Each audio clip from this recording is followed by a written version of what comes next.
Bedtime Stories with Naina. Hi friends and welcome back to Bedtime Stories with Naina. मुझे यकीन है कि हर रोज की तरह आप सबने आज भी अपने दांत ब्रश किए हैं और आप आज की कहानी सुनने के लिए बहुत एक्साइटेड हैं। इनका तो पता नहीं, पर मैं तो बहुत ही एक्साइटेड हूँ। अरे वाह मिंटू, गुड जॉब। तो दोस्तों, ये कहानी है यूना की। यूना यानी जोना। करेक्ट मिंटू, यूना यानी जोना।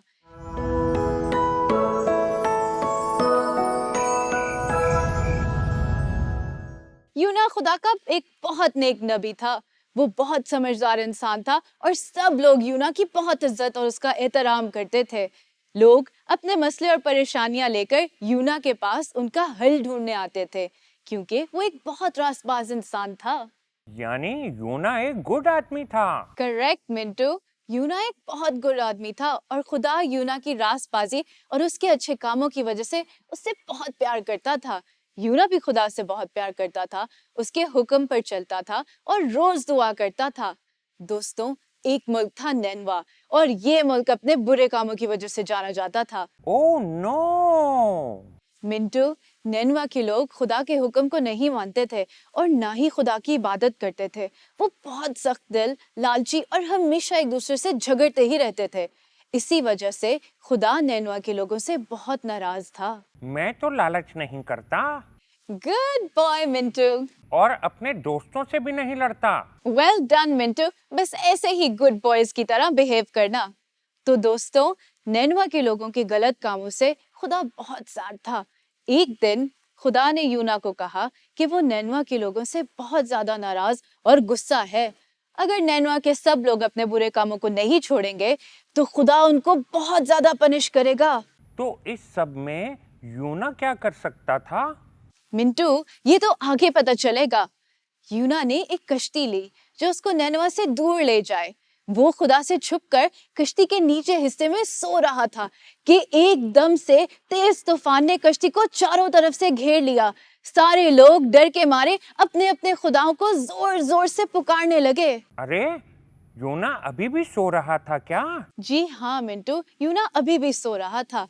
एकदम से एक शख्स ने उसको नींद से जगाया और कहा, तुम मजे से सो रहे हो और इधर हम सब मरने वाले हैं।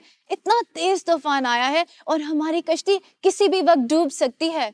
दोस्तों, उस आदमी ने यूना को बोला कि वो भी अपने खुदा से दुआ करे ताकि सब लोगों की जान बच सके। यूना फौरी समझ गया कि ये तूफान उसी की वजह से तो आया है। अरे, मैं भी समझ गया। तो यूना कश्ती में बाकी लोगों से बोला, मैं अपने खुदा से भाग कर आया हूँ। मुझे पानी में फौरन फेंक दोगे तो ये तूफान खत्म हो जाएगा और हम सब बच जाएंगे। तो यूना को स्विमिंग आती थी क्या? ओफो मिंटू, ये सब सोचने का वक्त नहीं था यूना के पास।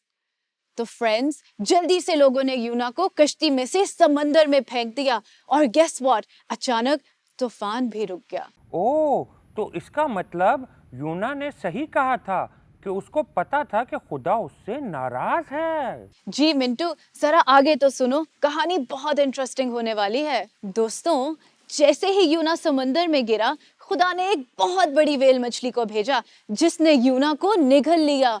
उस व्हेल मछली का पेट बहुत बड़ा था और यूना उसके पेट में बैठा खुदा से दुआ करने लगा। तो यूना इतनी देर मछली के पेट में था? मिंटू, यूना ने 3 दिन और 3 रातें मछली के पेट में गुजारी। उसने खुदा से मदद और माफी मांगी। यूना ने खुदा से दुआ की कि वो उसको मछली के पेट से बाहर निकाले और उसने खुदा से एक प्रॉमिस किया कि अगर खुदा मुझे बचाएगा तो मैं नैनवा शहर जाऊंगा और वहां के लोगों को खुदा का पैगाम दूंगा ताकि वो सब खुदा के बारे में जाने और अपने अपने बुरे कामों को जल्दी से जल्दी छोड़ दें। आई होप कि यूना खुदा से किया गया प्रॉमिस पूरा करे। जी हाँ मिंटू, खुदा ने यूना की दुआ सुनी और यूना को मौका दिया कि वो अपने प्रॉमिस को पूरा कर सके। खुदा ने उस बड़ी मछली को हुक्म दिया कि वो यूना को समंदर के किनारे फेंक दे। तो बस उस मछली ने यूना को नैनवा शहर के समंदर के किनारे फेंक दिया। तेज तूफान और यूना का व्हेल मछली के पेट में 3 दिन और 3 रात रहना सब खुदा का प्लान था। वेल डन मिंटू, इसका मतलब है तुम ध्यान से सुन रहे हो। फ्रेंड्स, ये सब खुदा का प्लान था। निनवा शहर पहुंचते ही यूना ने सब लोगों को गुनाह से तौबा करने को कहा और ये भी बताया कि अगर वो गुनाह से तौबा नहीं करेंगे तो खुदा उनसे गुस्सा होगा और 40 दिन के अंदर पूरा शहर तबाह हो जाएगा। वाओ, खुदा ने यूना के दिल को बदला। अब उसको उन लोगों की फिक्र थी। मिंटू, खुदा किसी भी वक्त किसी के दिल को भी बदल सकता है। यूना की बातें सुनकर निनवा शहर के सब लोग बहुत डर गए। उन सब ने अपने गुनाहों से तौबा की और खुदा के हुक्म पर अमल किया। खुदा ने उनको माफ किया और निनवा को डिस्ट्रॉय ना किया। और दोस्तों, लोगों ने खुदा का शुक्र किया क्योंकि उसने उनको तबाह होने से बचा लिया। ये इस स्टोरी को तो मैंने बहुत एंजॉय किया है। अच्छा मिंटू, जरा बताओ कि तुमने इस स्टोरी से क्या सीखा? मैंने ये सीखा कि खुदा का मेरे लिए भी एक प्लान है। Of course, Mintu, that's absolutely right. And in fact, friends, खुदा सब देखता है और वो हर जगह होता है। हमें लगता है कि हम खुदा से छुपकर कोई काम कर सकते हैं और उसकी आंखें हमेशा हम पर लगी रहती हैं। और हमने ये भी सीखा कि यूना नैनवा के लोगों को दुश्मन मानता था, पर खुदा ने उसका दिल बदला। वाओ, यूना की स्टोरी कितनी मजे की है। Well done, Mintu. तुमने तो सब बिल्कुल सही बताया। और फ्रेंड्स, आई होप आपने भी इस कहानी को खूब एंजॉय किया होगा।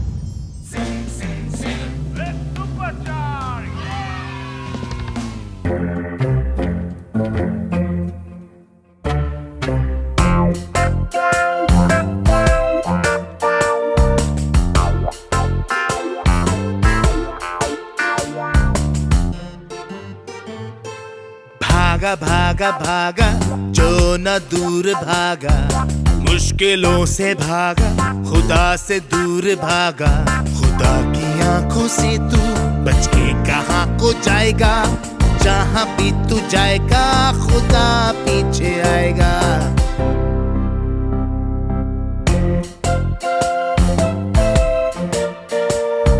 भागा भागा भागा जो न दूर भागा, मुश्किलों से भागा, खुदा से दूर भागा।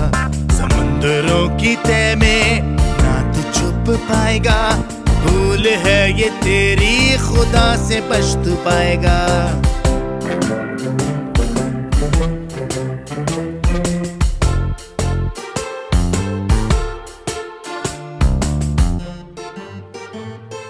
भागा भागा भागा जो न दूर भागा, मुश्किलों से भागा, खुदा से दूर भागा।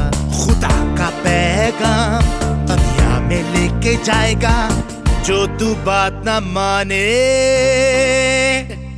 मुश्किल में पड़ जाएगा।